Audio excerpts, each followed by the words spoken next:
welcome to Knitter Matters. I'm just going to wait a few seconds because I know it takes people some time to get in and log on. But I'm Cheryl and it's a pleasure to be here with you again. I see now that it is 7 o'clock, so I will start properly. So welcome indeed to Knitter Matters Season 2, Episode 10. Unbelievable, Episode 10 of the second season of Knitter Matters. Now, whether you're a regular viewer or you're watching for the first time or you're watching the replay, welcome indeed. It's always a pleasure to have you, and thank you so much for taking the time to join me. Peggy has joined us, that's wonderful, and I'm just, Kathy, thank you Kathy. Now, where I can, where your names pop up, if I can see you, I will certainly mention you. Sometimes as I'm doing the live, I can't see you. And Jill, hi to Jill. So nice of you to join us. So where I can, I will say hi to you, but please don't be upset if I don't mention your name. And Mary, you've joined us too. I will, if you have any comments or have any questions in the thread below, please ask them on the Facebook page. I can't see those as we go along, but I'll answer them as soon as possible afterwards. Anyway, I'm Cheryl Lampard. I'm an image consultant, and my company is Star Matters International. The two passions throughout my life have been sewing and knitting, and I used to also be the proud owner of a yarn shop called Yomo in Brighton, England. And one of the great joys of being the owner of a yarn store is that you get to teach people how to knit. And it's a great joy to be doing that again all these years later, albeit on a different platform. And I see that Anne has joined us as well, so hi to you all, thank you. So now if you've been watching recently, you'll know that I've been in Warwick, beautiful Warwick in New York, and I'm still there. I'm currently still here, and it is even more beautiful than it was before because the sun has been shining and spring has definitely sprung. Now, so it might seem a bit odd that going into warmer weather, that today we're looking at how to knit thumb gussets or mittens and gloves, but I know that a lot of you, like me, knit projects regardless of their seasonality, and really now is as good a time as any to practice doing a thumb gusset so that you're good to go when you do start to knit your gloves and mittens. And it was Julie Delaney, I believe, that asked a question about thumb gussets, so thank you Julie for that question. I think Julie has completed her project. I saw some pictures on Facebook and she did a great job, but thumb gussets can be tricky. So I'm going to show you the basics of how to do them today. Now, a thumb gusset is essentially a triangular piece of fabric. It's added in to shape a garment, and certainly with knitwear, it's added in to give shape and sometimes to avoid particular stress on, stress points on a garment. Tailors do it all the time, but in knitting, we certainly use it for thumbs. You'll also find it's usually a triangular piece, but you'll also find a diamond-shaped piece on Guernsey sweaters or ganzes as they're sometimes called, often under the arm because that's where a lot of movement is required. So anyway, let me show you. Let's go to the worktop and I'll show you really what a thumb gusset is, and then we'll go on to how to make it.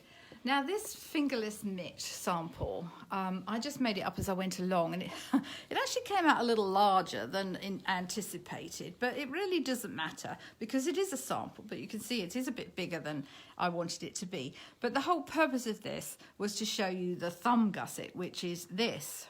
So as you can see, let me tuck that in so it's not quite so voluminous, but however beautiful that may have been shaped or the pattern, if you don't have a thumb gusset, I do know that some mitts just have a hole. I do have a pair, and I have to tell you, in winter, they're not much fun to wear because it's surprising how cold your thumb gets. So a thumb gusset is really important.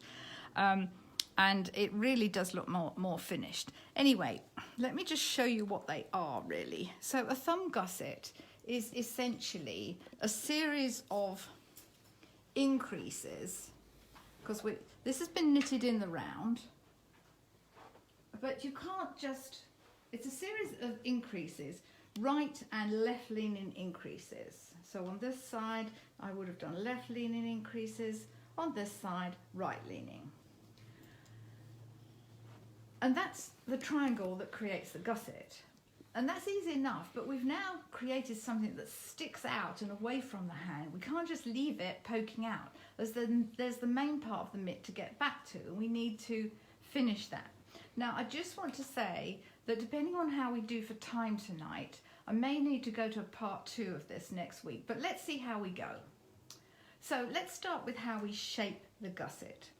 So I'm going to keep that to hand because I do need to bring that back every now and then. So what I'm doing here, as I said, the mitt I've done is knitted in the round, but for just of ease of demonstration, I'm showing you this on a flat piece of knitting. Otherwise there's an awful lot going on with needles and hands and everything else. So I just want to show you this. So choose, depending on what your pattern is and what your pattern says,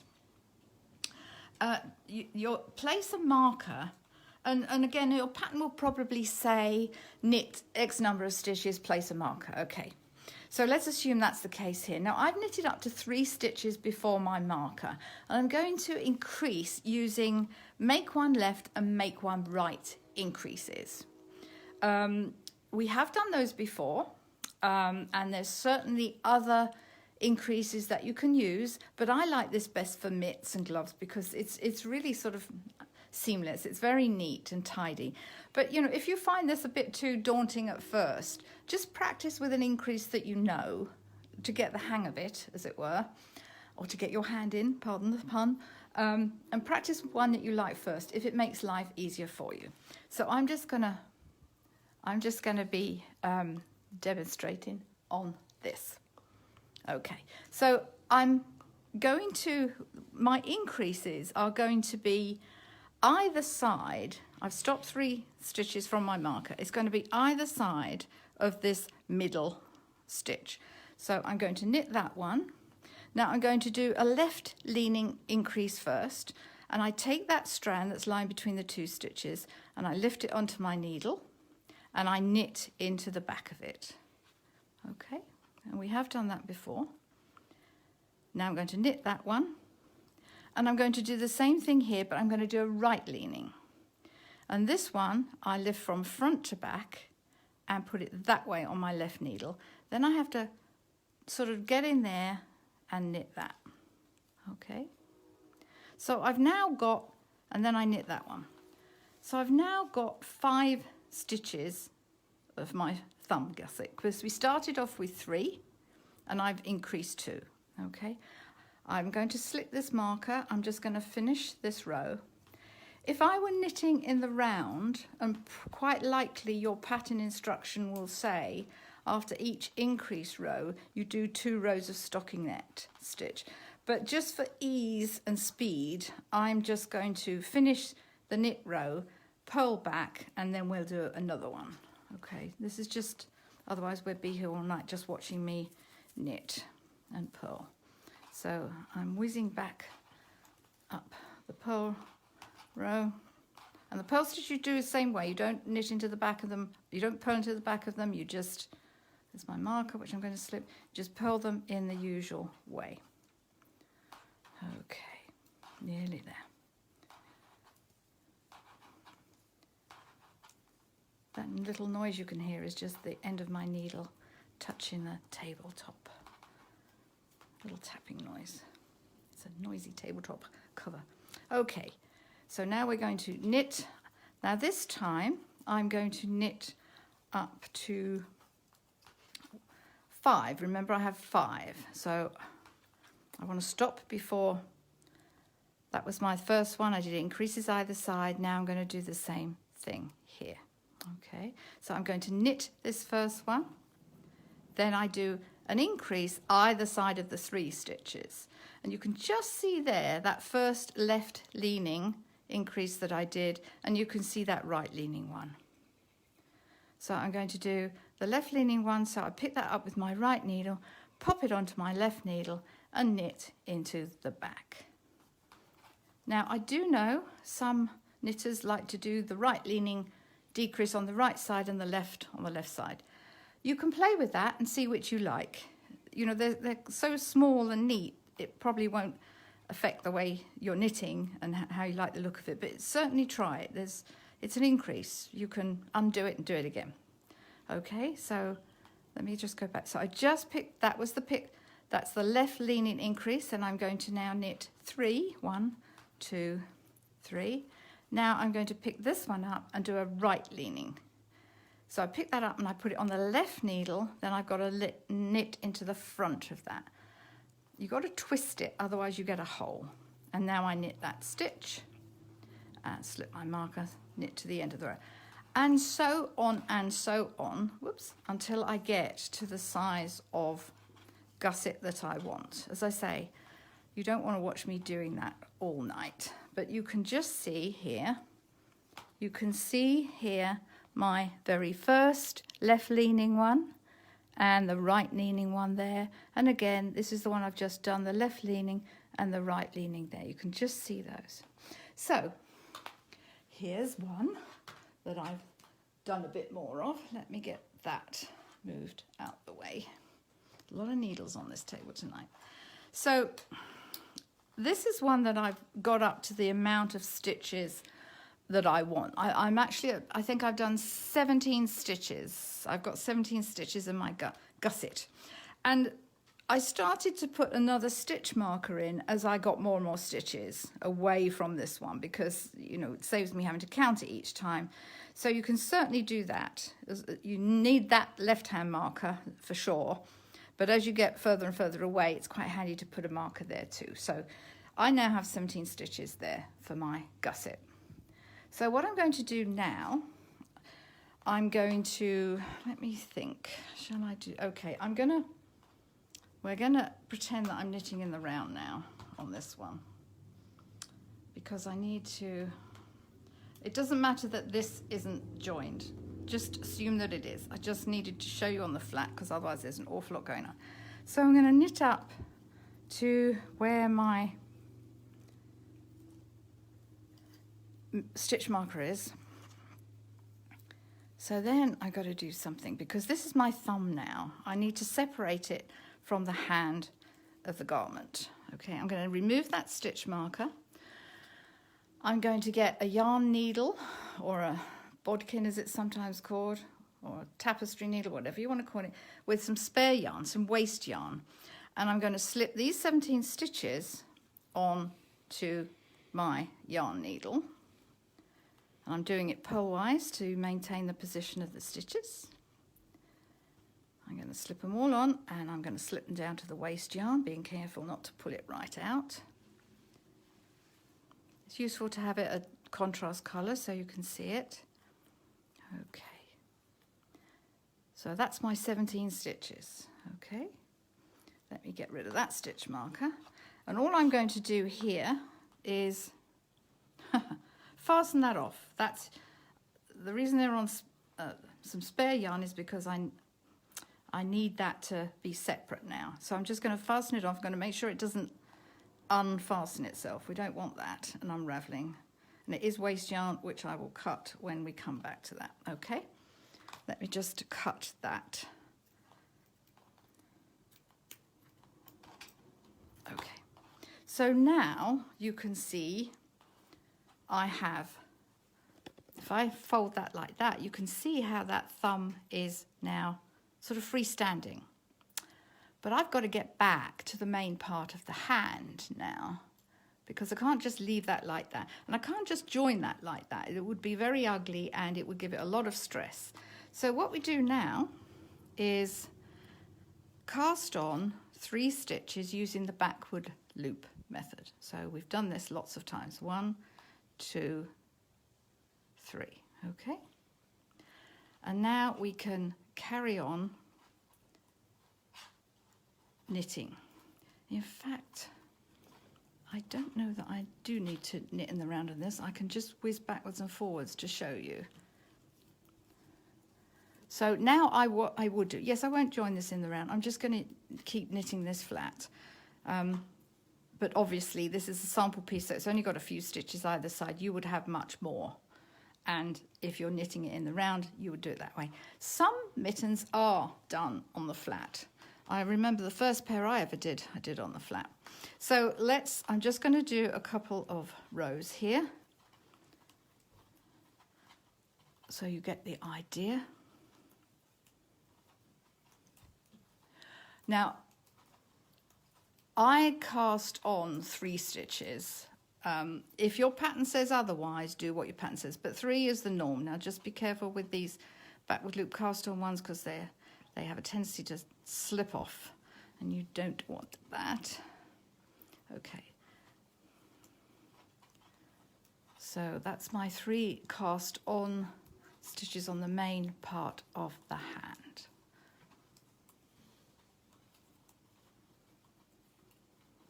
Okay.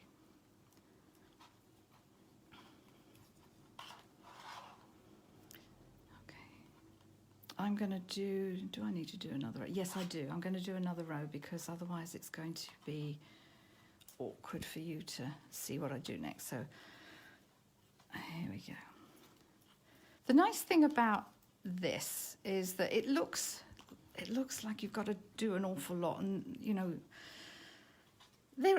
yes, you have, but it's not difficult. And if you break it down into, when you first read the pattern, you might think, oh my goodness, how does that work? I can't see how that, you know, I'm going to get a hole. What do I do then? So, but just break it down. It can be simple. Don't make it more complicated than it is. And once you see it done, even if my stitch numbers are different to yours or the pattern, or maybe you've got a very fancy glove, you follow your pattern. But the basic idea of doing this is the same. And I think I said last week, it's a bit like when you see a recipe being done, it just makes it a lot easier to know what you should do, even if you have to look it up again. You know, I often have to look up a technique if I haven't done it for a while. I'll look at my replays or what I did before.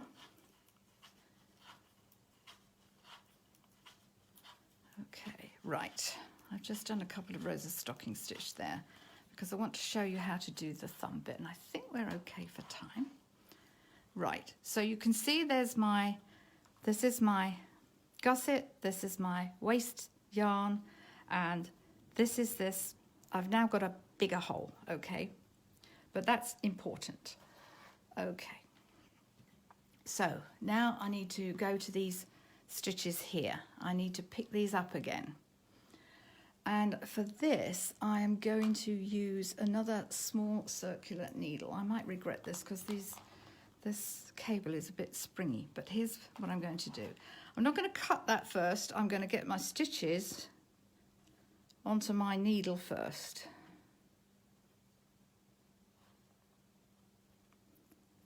I'm just going to take a swig of water. Bear with me, please.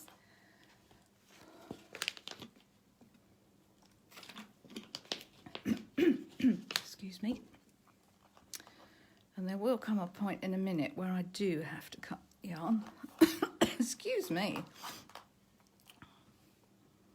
Okay, but if I don't want to drop them, so it's much easier if I can pick them up first and then, excuse me, then cut the yarn. That's the tricky one, that last one. Okay, there it is. I've got it.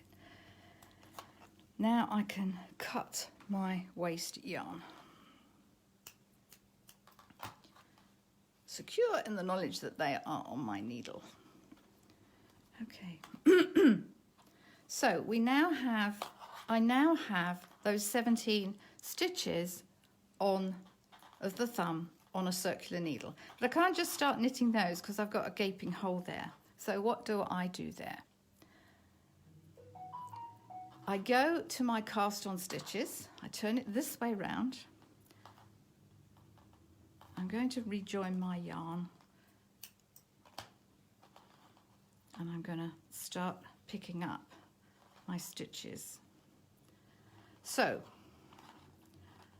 I'm going to start from this point.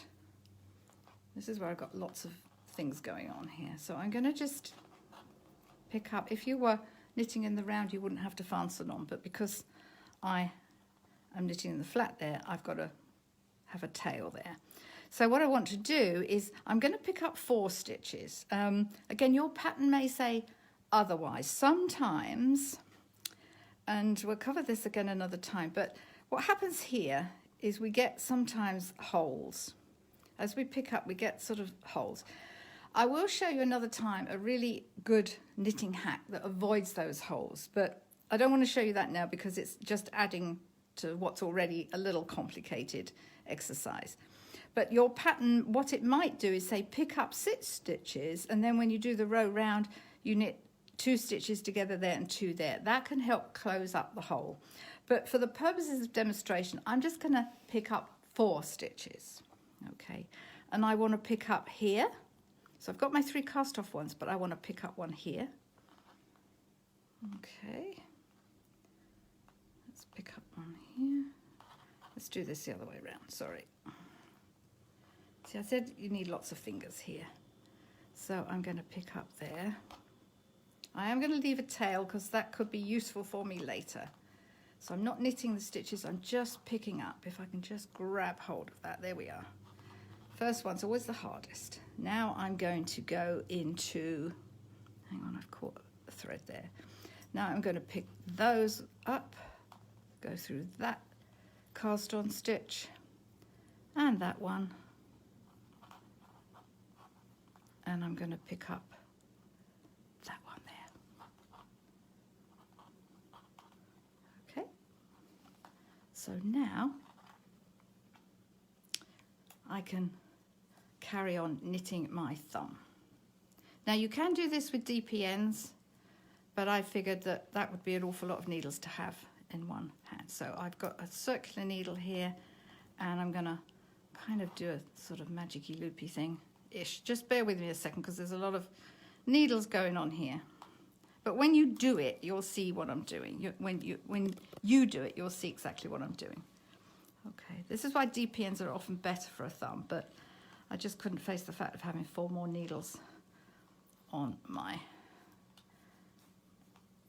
demo. Okay, so I'm just going to knit and pull that first one really tight.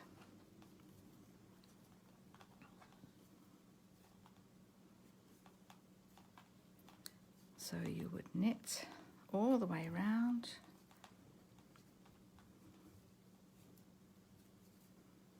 And you would follow what your pattern says.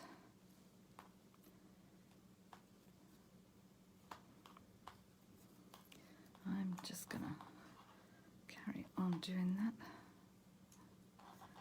I'm sort of magic looping this, and we've done that before, but what that means is you use a longer needle than you need. You have to use a longer needle than you need, actually. And then you sort of pull it out the sides. We have done an episode on the magic loop. Now this, I've got to get these onto my needle because they're a little tight. There we go.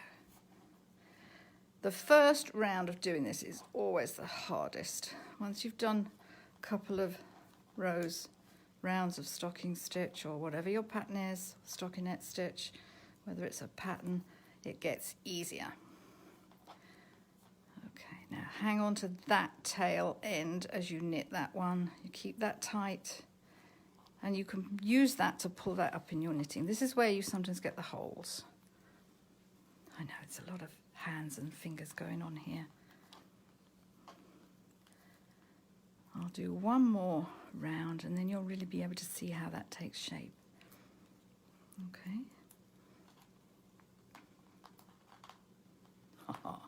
Got to pull that through, pull that one this way. There we go. Pull that one out, and then I can start doing my round again. So what we've done there is completely tighten up the, well, we've closed the hole of the thumb gusset leaning away from the hand.